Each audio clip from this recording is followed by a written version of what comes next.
like to welcome our guest, Peter Schiff. Peter, thanks for taking the time out of your busy schedule. Hey, Rick, great to be on with you. All right, in my tease for this piece, I said, what's going to have a longer shelf life, kiwi or a Twinkie? What's your answer?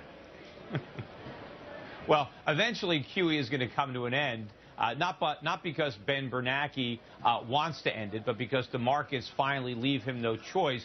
I think all the talk about tapering is talk. I think Ben Bernanke knows more QE, but not because the economy needs it. I mean, monetary stimulus is the last thing that we need. I mean, that's the reason we had a housing bubble. That's why there was a financial crisis. That's why this recovery is so weak, and that's why the next crisis is going to be worse than the last one. The Fed is creating it with its monetary policy. Now, many have used the analogy that what's going on with Ben Bernanke versus the market in a sort of fashion resembles the Bank of England's issues with George Soros when George Soros challenged via his trading of the British pound. Do you think that analogy works? Well, I think eventually you're going to see a real attack on the dollar and on the U.S. Treasury market and the Fed's ability to maintain artificially low interest rates without destroying the dollar. I mean, we're going to come to that point. It's not there yet.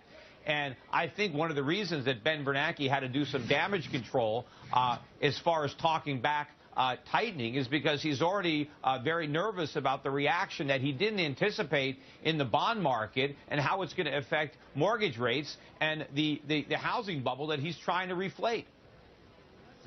Peter, one of the trading venues that handicaps the future had the top three people in line for the chairmanship is Janet Yellen, and then second and third were pretty close between Larry Summers and Tim Geithner. Out of those three, who would your choice be, if any? I don't know. Look, the good news is Ben Bernanke is leaving. The bad news is one of those three is going to replace him. I don't know. I suppose whoever they end up going with will probably be the worst.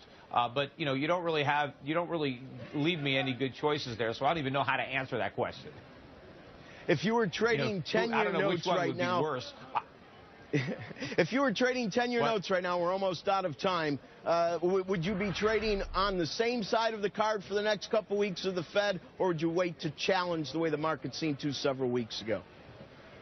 Well, obviously, the yields have backed up quite a bit in a short period of time. So a short-term trader, it might be hard to just, continue to short the bond market. But I think that's the big trade. If people are looking for, what's the next potential subprime, other than, buying some of the beaten down gold stocks, I mean, I think shorting treasuries is the way to go. Eventually, the Fed is going to lose control of this. And I think the biggest danger is when you start to see the bond market and the dollar selling off simultaneously. You throw in a rally in gold, and that's basically, the triple threat. You've got all the warning bells that the end is near.